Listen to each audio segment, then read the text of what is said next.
Fala galera, tudo bem com vocês? E aí, como é que vocês estão? Vamos continuar a nossa leitura bíblica em um ano, semana de número 24, sexto dia. É isso aí, já estamos quase acabando a semana de número 24. E hoje a gente vai ler 2 Reis capítulo 20, capítulo 21 e também Gálatas capítulo 5.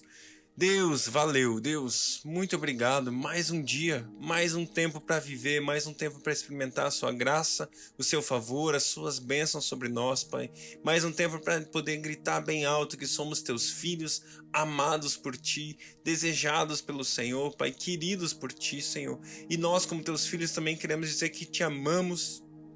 Amamos, Deus, amamos a sua presença, amamos o seu amor, amamos o seu poder, Pai. Amamos viver, Deus, debaixo daquilo que o Senhor tem para nós, Pai. Que honra, Pai. Que honra nós temos, Deus, de poder te dizer que somos teus filhos, Pai. Cuida de nós em cada tempo, em cada momento, em cada ir, em cada voltar, Pai. Deus, obrigado porque o Senhor é assim. O Senhor é o nosso pastor que abençoa a nossa entrada, a nossa saída. O Senhor cuida de tudo em nossas vidas, Pai.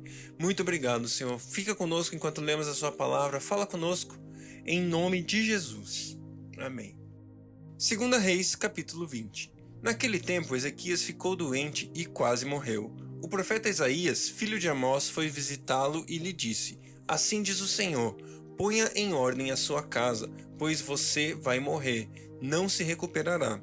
Ezequias virou o rosto para a parede e orou ao Senhor: Lembra-te, Senhor, como tenho te servido com fidelidade e com devoção sincera. Tenho feito o que tu aprovas. E Ezequias chorou amargamente. Antes de Isaías deixar o pátio intermediário, a palavra do Senhor veio a ele: Volte e diga a Ezequias, líder do meu povo: Assim diz o Senhor, Deus de Davi, seu predecessor. Ouvi sua oração e vi suas lágrimas. Eu o curarei. Daqui a 3 dias você subirá ao templo do Senhor. Acrescentarei 15 anos à sua vida, e livrarei você e esta cidade das mãos do rei da Assíria. Defenderei esta cidade por causa de mim mesmo e do meu servo Davi. Então disse Isaías: Preparem um emplasto de figos. Eles o fizeram e o aplicaram na úlcera, e ele se recuperou.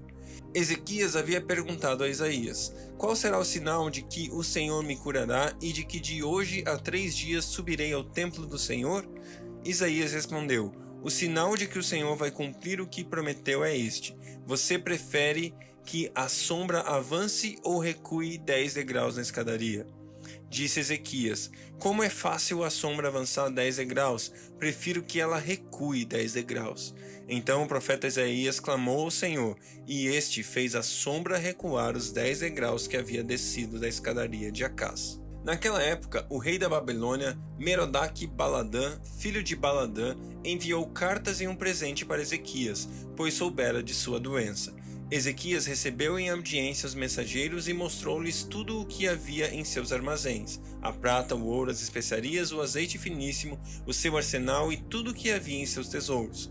Não houve nada em seu palácio ou seu reino que Ezequias não lhes mostrasse. Então o profeta Isaías foi ao rei Ezequias e lhe perguntou: O que esses homens disseram? De onde vieram? Ezequias respondeu: De uma terra distante. Vieram da Babilônia. O profeta perguntou: O que eles viram em seu palácio? Diz Ezequias: Viram tudo em meu palácio, e não há nada em meus tesouros que não lhes tenha mostrado. Então Isaías disse a Ezequias: Ouça a palavra do Senhor. Um dia, tudo o que se encontra em seu palácio, bem como tudo o que os seus antepassados acumularam até hoje, será levado para a Babilônia. Nada restará, diz o Senhor. Alguns dos seus próprios descendentes serão levados, e eles se tornarão eunucos no palácio do rei da Babilônia. Respondeu Ezequias ao profeta: Boa é a palavra do Senhor que anunciaste, pois ele entendeu que durante sua vida haveria paz e segurança. Os demais acontecimentos do reinado de Ezequias, todas as suas realizações, inclusive a construção do açude e do túnel que canalizou água para a cidade, estão escritos no livro dos registros históricos dos reis de Judá. Ezequias descansou com seus antepassados e seu filho Manassés foi o seu sucessor. 2 Reis, capítulo 21. Manassés tinha 12 anos de idade quando começou a reinar e reinou 55 anos em Jerusalém. O nome de sua mãe era Efzibá. Ele fez o que o Senhor reprova, imitando as práticas detestáveis das nações que o Senhor havia expulsado de diante dos israelitas. Reconstruiu os altares idólatras que seu pai Ezequias havia demolido e também ergueu altares para Baal e fez um poste sagrado para Aserá, como fizera Acabe, rei de Israel. Inclinou-se diante de todos os exércitos celestes e lhes prestou culto. Construiu altares no templo do Senhor, do qual este havia dito: em Jerusalém porei o meu nome. Nos 2 pátios do templo do Senhor ele construiu altares para todos os exércitos celestes. Chegou a queimar o próprio filho em sacrifício, praticou feitiçaria e adivinhação, e recorreu a médiuns a quem consultava os espíritos. Fez o que o Senhor reprova, provocando-o à ira. Ele tomou o poste sagrado que havia feito e o pôs no templo, do qual o Senhor tinha dito a Davi e a seu filho Salomão: neste templo e em Jerusalém, que escolhi dentre todas as tribos de Israel, porei o meu nome para sempre. Não farei os pés dos israelitas andarem errantes novamente, longe da terra que dei aos seus antepassados, se tão somente tiverem o cuidado de fazer tudo o que lhes ordenei e de obedecer a toda a lei que meu servo Moisés lhes deu. Mas o povo não quis ouvir. Manassés os desviou a ponto de fazerem pior do que as nações que o Senhor havia destruído diante dos israelitas.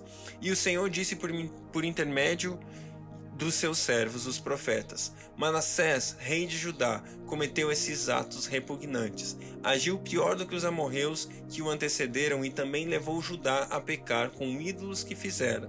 Portanto, assim diz o Senhor, o Deus de Israel: causarei uma tal desgraça em Jerusalém e em Judá que os ouvidos de quem ouvir a respeito ficarão zumbindo.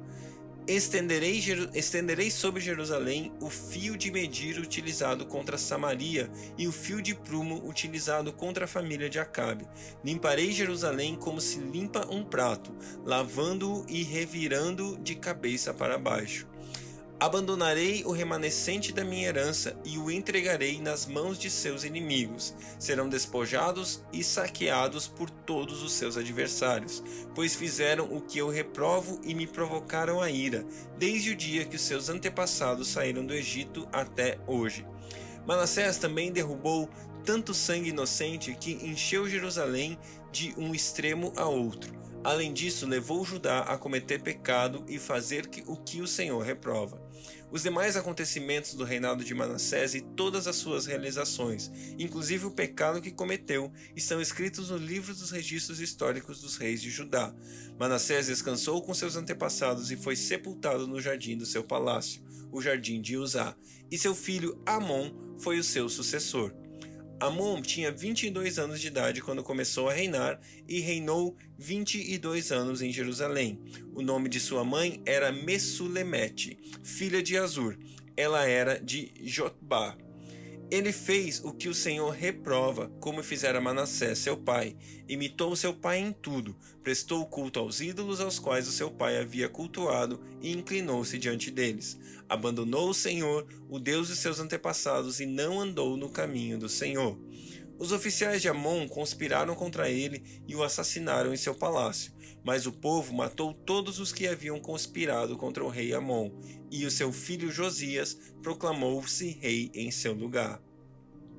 Os demais acontecimentos do reinado de Amon e as suas realizações estão escritos no livro dos registros históricos dos reis de Judá. Ele foi sepultado em seu túmulo no jardim de Uzá. Seu filho Josias foi o seu sucessor. Gálatas capítulo 5. Foi para a liberdade que Cristo nos libertou. Portanto, permaneçam firmes e não se deixem submeter novamente a um jugo de escravidão. Ouçam bem o que eu, Paulo, tenho a dizer. Caso se deixem circuncidar, Cristo de nada lhes servirá. De novo declaro a todo homem que se deixa circuncidar que ele está obrigado a cumprir toda a lei. Vocês que procuram ser justificados pela lei, separem-se de Cristo, caíram da graça. Pois é mediante o Espírito que nós aguardamos pela fé a justiça, que é a nossa esperança. Porque em Cristo nem circuncisão nem incircuncisão tem efeito algum, mas sim a fé que atua pelo amor. Vocês corriam bem, quem os impediu de continuar obedecendo a verdade? tal persuasão não provém daquele que o chama. Um pouco de fermento leveda toda a massa. Estou convencido no Senhor de que vocês não pensarão de nenhum outro modo. Aquele que os perturba, seja quem for, sofrerá a condenação. Irmãos, se ainda estou pregando a circuncisão, por que continuo sendo perseguido? Nesse caso, o escândalo da cruz foi removido. Quanto a estes que os perturbam, quem dera que se castrassem. Irmãos, vocês foram chamados para a liberdade, mas não usem a liberdade para dar ocasião à vontade da carne. Ao contrário, sirvam uns aos outros mediante o amor. Toda a lei se resume num só mandamento: ame o seu próximo como a si mesmo. Mas, se vocês se mordem e se devoram uns aos outros, cuidado para não se destruírem mutuamente. Por isso digo, vivam pelo Espírito, e de modo nenhum satisfarão os desejos da carne, pois a carne deseja o que é contrário ao Espírito, o Espírito o que é contrário à carne. Eles estão em conflito um com o outro, de modo que vocês não fazem o que desejam, mas se vocês são guiados pelo Espírito, não estão debaixo da lei. Ora, as obras da carne são manifestas: imoralidade sexual, impureza e libertinagem, idolatria e feitiçaria, ódio, discórdia, ciúmes, ira, egoísmo, dissensões, facções e inveja, embriaguez, orgias e coisas semelhantes. Eu os advirto como antes já os adverti. Aqueles que praticam essas coisas não herdarão o reino de Deus. Mas o fruto do Espírito é amor, alegria, paz, paciência, amabilidade, bondade, fidelidade, mansidão e domínio próprio. Contra estas coisas não há lei. Os que pertencem a Cristo Jesus crucificaram a carne com suas paixões e os seus desejos. Se vivemos pelo Espírito, andemos também pelo Espírito. Não sejamos presunçosos, provocando uns aos outros e tendo inveja uns dos outros. Aleluia, glória a Deus pela sua palavra. Gálatas capítulo 5. Eu e você fomos chamados para viver uma vida livre.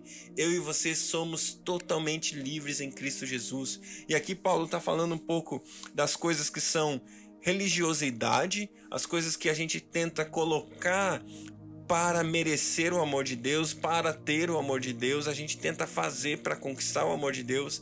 E ele está falando, se livre disso, se livre dessas coisas. E ele também está lidando com o pecado. Ele está falando dos desejos da carne, as coisas que a nossa carne busca. Eu e você devemos viver no Espírito, porque se nós fomos ressuscitados com Cristo, quando na nossa morte, quando nós morremos e fomos batizados, nós somos ressuscitados com Cristo. Quando nós aceitamos a Jesus como nosso Senhor e Salvador, nós temos uma nova vida, somos uma nova criatura. E, sendo assim, nós vivemos num novo padrão, num novo patamar, num novo estilo de vida, que é o estilo de vida guiado pelo Espírito. Lembre-se disso, o Espírito deseja aquilo que é contrário à carne, e a carne deseja aquilo que é contrário ao Espírito. E eu e você somos formados de corpo, carne, alma e Espírito. Ou seja, o que eu e você obedecemos no nosso dia a dia. Eu e você temos obedecido à carne, os seus prazeres, as suas vontades, a nossa alma, as nossas emoções, a nossa vontade de parecer, de aparentar algo para o mundo, ou nós ouvimos o nosso espírito, aquele que é guiado por Deus, que tem intimidade com Deus e que faz com que eu e você vivamos dando o fruto correto. E qual é esse fruto correto? É o fruto do Espírito, que é amor, alegria, paz, paciência, amabilidade, bondade, fidelidade, mansidão e domínio próprio. Contra estas coisas não há lei. O fruto do Espírito se manifesta através dessas características, desses gomos, desse jeitão de ser. Ele é um fruto com várias características: amor, alegria, paz, paciência, amabilidade, bondade, fidelidade, mansidão e domínio próprio. E aí? Olhe para as nossas vidas, olhe para a sua vida e se pergunte: o meu fruto, as minhas ações são frutos de amor, alegria, paz, paciência, amabilidade, bondade, fidelidade, mansidão e domínio próprio? Ou são diferentes disso? Tudo aquilo que é diferente disso provavelmente seja fruto da nossa carne, seja fruto daquilo que não é a vontade de Deus. Que você possa viver uma vida frutificando no Espírito, em nome de Jesus. Que Deus te abençoe e até amanhã.